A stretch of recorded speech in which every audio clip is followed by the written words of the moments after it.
by whose decease the crown of the United Kingdom of Great Britain and Northern Ireland is solely and rightfully come to the Prince William. We, therefore, the Lords Spiritual and Temporal of this realm, and members of the House of Commons, and representatives of the realms and territories, aldermen and citizens of London and others, do now hereby, with one voice and consent of tongue and heart, publish and proclaim that the Prince William become our only lawful and rightful liege lord, by the grace of God, of the United Kingdom of Great Britain and Northern Ireland, and of his other realms and territories, King, head of the Commonwealth, defender of the faiths, to whom we do acknowledge all faith and obedience with humble affection. The United Kingdom has descended into a deep and solemn grief.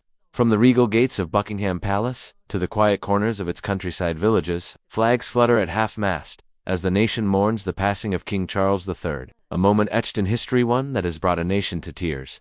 The weight of centuries seems to hang heavier in the air. Behind the palace walls, royal insiders whisper of raw, emotional scenes, moments when the royal family, stripped of ceremony, came together not as figureheads but as human beings bound by love and loss. What truly unfolded in those final hours? And how did Princess Anne and the Princess of Wales rise to honor their king with such intimate grace? Stay with us as we uncover the deeply moving chapters of this national goodbye. And at the end, we invite you to share your reflections.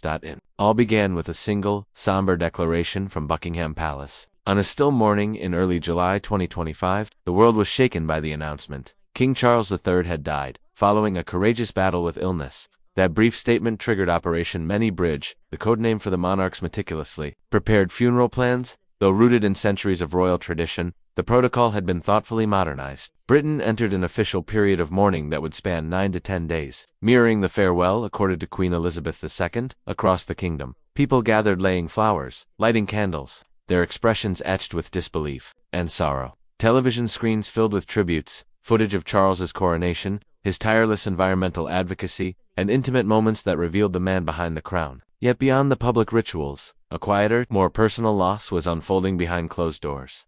Inside the royal household, grief took on an even deeper shade. Now King William V, the newly crowned sovereign, bore the crushing duality of mourning. A beloved father while stepping into his role as head of state, palace insiders recount how William brought together his siblings and children for quiet remembrances, moments marked not by grand speeches, but soft words and cracking voices. One source described the emotion that overtook William as he recalled Charles's lifelong devotion to duty, a torch he now carries forward. The nation, too, slowed its pulse. Events were postponed or altered. Sports matches began with reverent silences. Even ordinary life seemed muted. In such moments, it's the smallest shared gestures, pauses, tributes, silence that forge unity in grief, turning one man's death into a collective national memory. As mourning deepened, attention gradually turned to the preparations for the state funeral, an event that would not only honor a king but also reveal the quiet resilience of those closest to him. In the stone corridors of WindsorCastle and the misty hills of Balmoral, the royal family confronted private heartache under the world's gaze. This was not merely a ceremonial goodbye. It was the aching farewell of a family losing one of its own. Princess Anne, stoic, reliable, and unflinching, emerged as a pillar once more, just as she had during the final days of her mother, Queen Elizabeth II. She remained close to Charles until his final breath, a steady presence defined by loyalty and quiet strength. Meanwhile, Catherine, Princess of Wales, faced the daunting task of balancing her own sorrow with the emotional needs of her children, gently explaining their grandfather's passing while preparing them for the heavy roles that now awaited them. Emotions surged in every corner of the royal household. One particularly touching scene, shared by a confidant, captured King William and Princess Anne poring over old family photo albums deep into the night. There were tears, yes, but also laughter, sparked by memories of Charles's endearing quirks like his passion for organic gardening and his peculiar fondness for talking to trees. Catherine, ever composed yet deeply empathetic, played a quieter role. She orchestrated private gatherings for family members to grieve away from the spotlight. Her own recent health battles made her compassion feel especially poignant and unspoken, reminder of life's fragility. These intimate, unscripted moments revealed something the public often forgets. Behind the royal titles are people navigating the same waves of loss, love, and longing as anyone else. As the days moved toward the grand public farewell, the royal family's unity became increasingly visible. It was now time for them to step into the spotlight not only as heirs and royals, but as symbols of strength and continuity. And in that sacred space, Princess Anne and Catherine would lead with quiet power. Anne, long revered as the monarchy's tireless workhorse, stepped once more into history. Having made headlines as the first female royal to walk behind a sovereign's coffin during Queen Elizabeth II's procession, she now carried that mantle forward. For King Charles's procession, she took her place at the front, alongside Catherine, visual testament to the late king's trust in them both. Clad in her naval uniform, emblematic of her honorary military ranks, Anne marched with unshakable grace. Every step she took echoed a lifetime of service and a bond with her brother that ran deeper than duty. Their bond was forged in shared adventures and a deep, unspoken reverence for duty. Insiders recall how Princess Anne often eased King Charles's burdens with her dry wit, a trait inherited from their father, Prince Philip. During the mourning period, Anne quietly took charge of family logistics, ensuring the machinery of royal tradition moved forward without pomp or fuss. One of the most striking moments came when she stood vigil beside her brother's coffin during his lying in state. The sight of her still, proud, and resolute code the precedent she set when she became the first woman to join the historic vigil of the princes.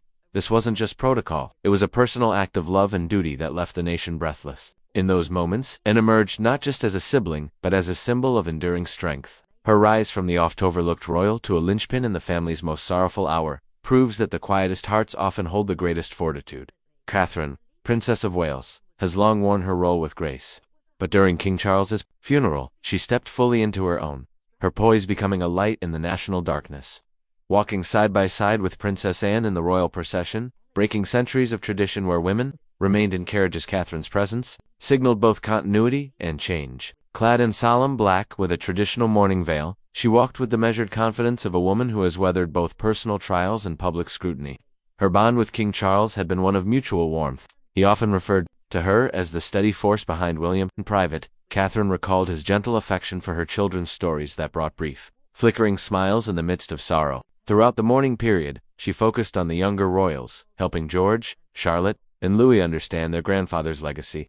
One tender moment saw her brushing Charlotte's hair before a public appearance, as she had so many times before instilling grace without weight. Catherine also stepped forward to engage with the nation's grief, reading condolence messages with misted eyes, her empathy bridging the gap between monarchy and public. Her transformation from shy duchess to compassionate pillar, the monarchy's own evolution. Her role in the procession wasn't just symbolic, it was quietly revolutionary, a reminder that in grief, as in leadership, dignity and tenderness can walk hand in hand. For King William, the days following his father's death brought his first great trial as sovereign. Even as grief weighed on him, he took on the mantle of host, welcoming world leaders to Westminster Abbey with quiet dignity. While Anne and Catherine led the procession, William managed the diplomatic choreography of state with composed resolve. Clad in full military regalia, he greeted presidents and prime ministers with steady handshakes and soft-spoken gratitude, his public composure masking the storm within. The moment was a turning point. The abstract idea of his reign now crystallized into reality. Long-whispered plans for his leadership were unfolding before the eyes of history. Like his father, William envisions a forward-thinking monarchy, one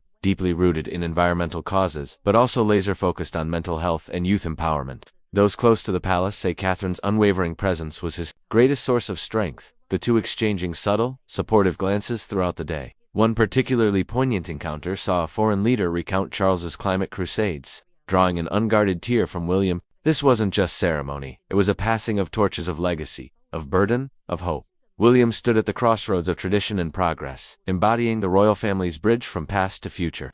As the funeral approached, his role gently shifted from head of state to son in mourning, uniting the deeply personal with the profoundly political in one extraordinary moment.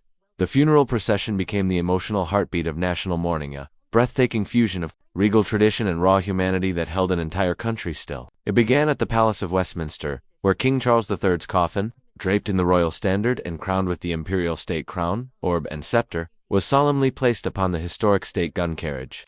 Pulled with reverence by 98 Royal Navy sailors with 40 more trailing behind, as breaks the carriage evoked echoes of farewells past, a moving symbol of the monarchy's unbroken thread through time. At its helm were Princess Anne and Catherine, their steps steady and unwavering. They were more than just mourners, they were the vanguard of a changing institution, representing the strength and grace of modern royal womanhood. Their presence sent a powerful message. This monarchy, though steeped in history, was evolving. Behind them walked King William, his features set in solemn stillness, the weight of duty etched into every line of his face. He was flanked by his siblings and his children, family, united in sorrow, walking shoulder to shoulder through the collective grief of a nation. Even the youngest royals, including Prince George and Princess Charlotte, walked hand in hand, exchanging fleeting glances that silently spoke of love and support. Their youthful presence, fragile, innocent, stood in poignant contrast to the gravity of the moment. One insider recalled how King William gently paused mid-procession to steady his son with a hand on the shoulder, a father's instinct shining through the solemnity of duty. That simple gesture conveyed more than words ever could. A man grieving in public, anchoring his child while bearing the weight of a nation's sorrow.